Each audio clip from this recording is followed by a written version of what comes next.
안녕하십니까, 항매 이영철입니다. 다음은 산불 발생 이력 지도를 보겠습니다.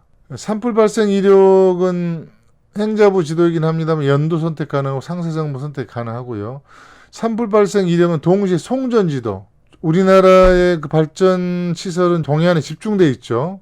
송전 지도, 그러니까 동해안에서 수도권까지 또는 서부 지역으로 어떻게 배송이 이루어지는가, 이걸 지금 파악하는 게 송전 지도입니다. 산불이 발생하면 당연히 위협을 가기 때문에 이게 파악하는 게 중요하겠죠. 그 다음에 위험시설, 정유공장, 원유기지, 저유소 위치, 이런 것들이 좀 파악이 필요하고요. 특히 핵발전소에 대한 부분이 대단히 영향을 미칠 걸로 보여집니다. 산불 발생 위력 지도인데 전체를 눌러보겠습니다. 온통 빨갛네요. 이걸 좀 확대해 보겠습니다. 서쪽 지역은 일단 생략하겠고요. 위험도가 그렇게 상대적으로 높지는 않습니다. 그런데 지금 동해안 지역은 어떤가요? 핵발전 시설이라든가 그 다음에 LNG 기지, 각종 국가 전략 단지가 집중되어 있죠. 그럼에도 불구하고 이 지역에서 수도권으로 전력을 배송해야 되기 때문에 만일에 이 동해안 지역에서 화재가 발생할 경우는 이 지역을 통과하는 대단히 위험할 수가 있습니다. 산불이 우리가 생각한 것보다 훨씬 다양하게 2021년도에 표시한 겁니다. 다양하게 발생하고 갈수록 위험도가 증가하고 있다. 이 정도는 기억하시고요. 관련된 좀 기사를 보겠습니다. 이 지도는 지금 한국일보 기사 내용인데요. 2022년 5월달 기사이지 않습니까? 그런데 제가 지금 주목한 것은 이것보다는 지난해, 그러니까 2022년 기준 지난해니까 2021년도겠죠.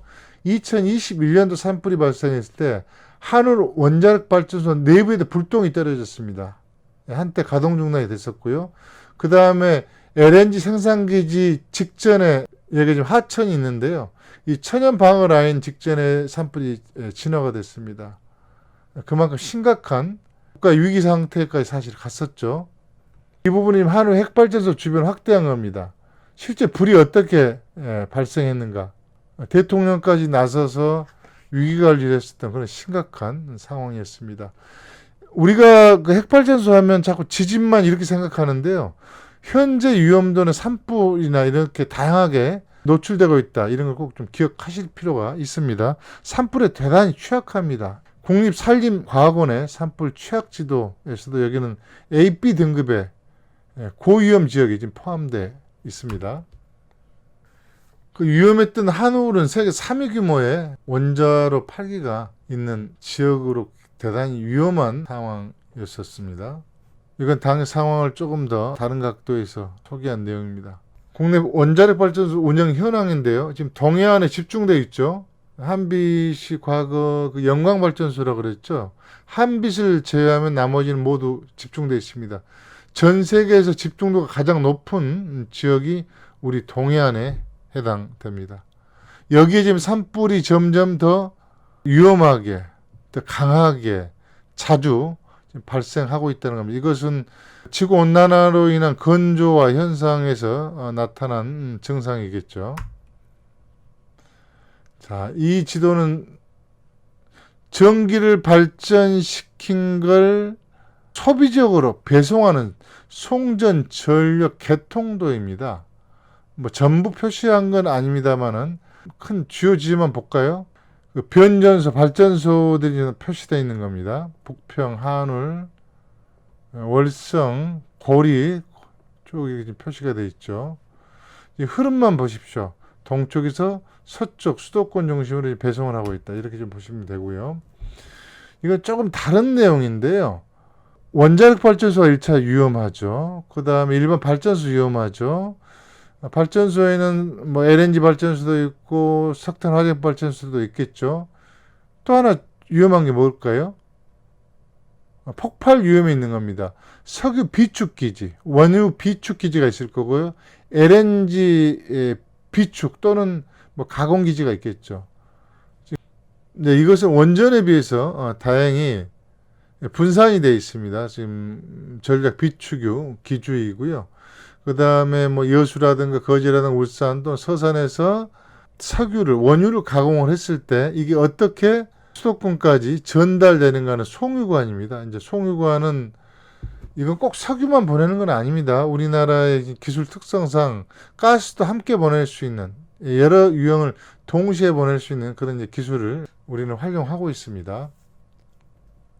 여기서의 포인트는 뭐 이 서쪽 지역보다는 동쪽 지역, 백두대간의 산불이 발생했을 때 넘어가는 부분인데요. 송전 시설에 비해서는 절대적으로 안전합니다. 이 비축유와 관련된 석유나 LNG와 관련된 것은 위험도는 송유 시설보다는 저장 기지 자체 위험도가 취약하겠죠. 지금 울산 같은 데는 대단히 위험한 시설들이 많이 집중되어 있습니다.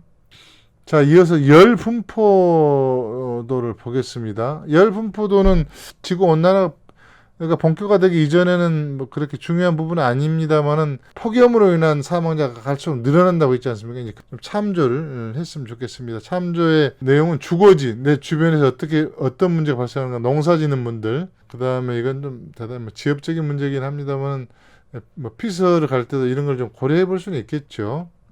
열 분포도를 누르고 전체로 한번 보겠습니다. 자, 전체로 특성을 이해할 수가 있습니다. 백두대간 이쪽 산 줄기는 어떤가요? 정선이라든가 이렇게 쭉 보면 오대산 줄령이라든가 상대적으로 더 시원하죠. 그런데 지금 행자부 지도 특성상 이곳이 어딘지 알 수가 없어요. 위성으로 봤을 때. 이럴 때는 일반 지도를 클릭해 주시라 그랬죠. 그럼 대충 이해가 될 겁니다. 어느 지역이 상대적으로 시원하고 어느 지역은 강원도임에도 불구하고 시원하지가 않네. 춘천 보실까요? 폭염 강도가 상당히 높죠. 그러니까 막연하게 강원도는 시원할 거다. 이건 지금 착각입니다. 자, 지리산 주변 보실까요? 지리산 주변 장수입니다. 생태계가 잘 보존되어 있는 그 다음에 이 숲의 반경이 넓은 지역은 폭염으로부터 피해가 덜 합니다. 확연히 차이가 나죠. 지금 여러분들 이것으로 봐서는 금방 구분이 안 되겠지만 이걸 확대해서 산불 지도하고 겹쳐서 보면요. 같은 동해안에서 산불이 똑같이 발생할 것 같지만 실제는 그러지 않습니다. 이걸 확대해서 보면 이 지역은 산불이 발생하지 않은 걸 알 수가 있어요. 그러니까 생태계의 특성에 따라서 이렇게 차이가 크다는 것을 알 수가 있습니다. 굳이 연구자가 아니라면 이렇게까지 볼 필요는 없겠지만 전체적으로 이런 특성이 있다 정도만 좀 파악을 하시고 이건 넘어가겠습니다. 열 분포도는 다시 한번 강조드립니다만은 갈수록 기후위기, 지구온난화 가속화될수록 더 중요한 지표가 될 것이다. 이걸 좀 말씀드리겠습니다. 열 분포 지도는 산불 발생 이력 지도하고 교차 분석할 필요가 있다. 이 정도 좀 소개 드리고 넘어가겠습니다. 이번에는 지진 발생 이력을 볼 텐데요. 지진 발생 이력은